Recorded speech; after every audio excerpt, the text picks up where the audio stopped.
परमपिता के अंशों को गदो कारगा का नमस्कार, जय गुरु। आप लोगों को फिर से मेरे दीप डाइव विद गदो चैनल में स्वागत है। आज मैं मेरा 13th एपिसोड को लेकर आया हूँ। अब की बार शांति का मार्ग पार्ट 2 की चर्चा को लेकर आप लोगों के समक्ष प्रस्तुत हुआ हूँ। अगर मेरा ये आलोचना आपको अच्छा और इंस्पायरिंग लगा तो लाइक, शेयर और अब तक सब्सक्राइब नहीं किए हैं तो ज़रूर सब्सक्राइब कीजिएगा। ऐसा करके परमपिता की संदेश को दुनिया में फैलाने में मेरा सहायता करके आप भी पुण्य कमाइएगा। बेल आइकन भी ज़रूर प्रेस कीजिएगा ताकि मेरे आने वाले एपिसोड यानी पार्ट 3 की चर्चा सबसे पहले आप तक पहुंचे। शांति सूरज की रोशनी की तरह है जो सारी दुनिया को रोशन करते हैं। अडोल है तो सुख या आनंद सूरज की रोशनी के नीचे जलाकर रखे हुए दिया की समान है, जिसकी कोई महत्व नहीं और जो अस्थिर होकर डोलते रहते हैं। यानी शांति के सामने सुख की कोई महत्व नहीं। यानी शांति पूर्ण है तो सुख अपूर्ण है। बहरहाल शांति को प्राप्त करने की मार्ग आत्मज्ञान है, सेल्फ रियलाइजेशन है और इसके अलावा कोई दूसरा सटीक मार्ग नहीं।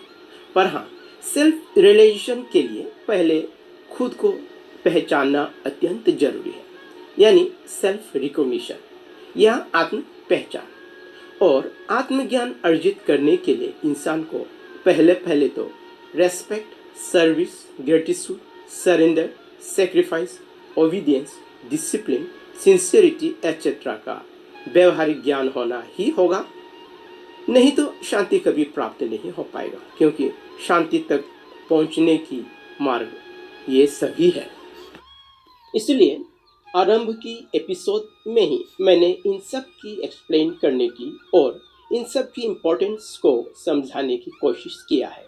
और हाँ, शांति की राह पे सबसे बड़ा बाधा है इंसान की अहंकार या गुरु या घमंड, क्रोध आदि। अतः respect, service, gratitude, surrender, sacrifice, obedience, discipline, sincerity etcetera की व्यवहारिक ज्ञान द्वारा ही हम अपने भीतर फल फूल रहे अहंकार, क्रोध आदि को दमन कर सकते हैं और हम ह्यूमिलिटी यानी विनम्रता को प्राप्त कर सकते हैं और विनम्रता के द्वारा ही शांति को। और हमें ये भी सदा ध्यान रखना होगा कि परमात्मा और आत्मा दोनों की ही गुण में अहंकार, क्रोध आदि नहीं बसते। दूसरा, अशांति का मुख्य कारण है जीवन में नाना प्रकार का भय और असुरक्षा भाव। अच्छे मानसिकता वाले लोग भय और असुरक्षा भाव के कारण ही ईश्वर से रिश्ता जोड़ते हैं और भक्ति द्वारा ईश्वर की सानिध्य में रहकर भय और असुरक्षित भाव से मुक्ति पाने की कोशिश करते हैं। और सच पूछो तो भय और असुरक्षित भाव इंसान की मानसिकता व भावना को सही राह पर लाने में सहायक होते हैं, ईश्वर के सानिध्य में इंसान को ले आते हैं, इंसान के मन में भक्ति जगाते हैं। पर बुरे मानसिकता वाले लोग अपने ढंग से दौलत कमाकर भय और असुरक्षित भाव को दूर करने की असफल कोशिश में सदा रत रहते हैं और इस तरह बुरे मानसिकता वाले लोग भय से मुक्ति न पाने की आशंका से घबराते हैं, अतः कुछ भी हद तक जाकर धन दौलत अर्जित करने में बेचैन रहते हैं। फलस्वरूप लोभ और लालच की दलदल में धंसते चले जाते हैं। ऐसे लोग ईश्वर से ज्यादा दौलत पर विश्वास करते हैं। वास्तव में धन दौलत से इंसान जितनी अधिक प्यार और विश्वास करेंगे, लोभ और लालच भी उतना ही गहरा होते चले जाते हैं। इस वजह से ऐसी ही मानसिकता वाले लोग सदा अशांति के सागर में ही डूबे रहते हैं, क्योंकि लोभ और लालच लोगों की सोच को संकीर्ण बनाते हैं, स्वार्थी बनाते हैं।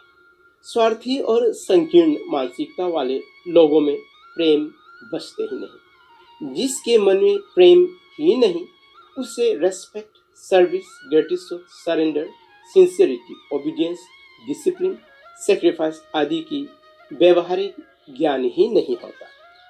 और इसी तरह ही इंसान जितनी ईश्वर से प्रेम करते हैं, विश्वास करते हैं, उतनी ही ईश्वर की प्रेमाकर्षण की गहराई में डूबते चले जाते हैं। जो भी इंसान खुद को ईश्वर की श्री चरणों में सौंपकर जीने की ज्ञान हासिल कर ली हो, जिस इंसान ने ईश्वर पर निर्भर होकर जीने की ज्ञान प्राप्त कर लिया, वह इंसान ही शांति की सागर में तैर कर रहते हैं। पर हाँ, ऐसा नहीं कि ईश्वर की भक्ति करने वाले लोग बिल्कुल अशांत नहीं होते। भक्ति करने वाले लोग भी अशांत होते हैं। सिर्फ जिन जिन लोगों ने एनलाइटनमेंट को प्राप्त कर लिया है, वही लोग ही सदा शांति में डूबे रहते हैं। पर जो भी लोग सांसारिक या भौतिक जगत से जुड़ी हुई है, उसे तो शांति अशांति के सागर में गोता तो लगाना ही लगाना है। इंसान जितने भी शांति से जीने की कोशिश करें, एक तरफ की अशांति को दबाते हैं तो दूसरी तरफ से एक नया अशांति उग निकल आते हैं। दूसरी को दबाते हैं तो तीसरे कोने से निकल कर आ ही जाते हैं, और इस तरह लगातार होते ही होते हैं। और यही भावसागर की निशानी है। बस ईश्वर पर पूर्ण विश्वास करने वाले और धन दौलत में विश्वास करने वाले लोगों में यही अंतर है कि भक्त लोगों की अशांति और बेचैनी ईश्वर पर निर्भर होने के कारण थोड़े ही समय में गायब हो जाते हैं या उसमें सहनशीलता बढ़ जाते हैं। अतः ईश्वर को सच्चे मन से मानने वाले लोग अपने अशांत मन को दूर करने के मकसद से मदिरापान, अन्य नशीले पदार्थों, व्यभिचार, लजीज खान पान आदि पर निर्भर नहीं करते।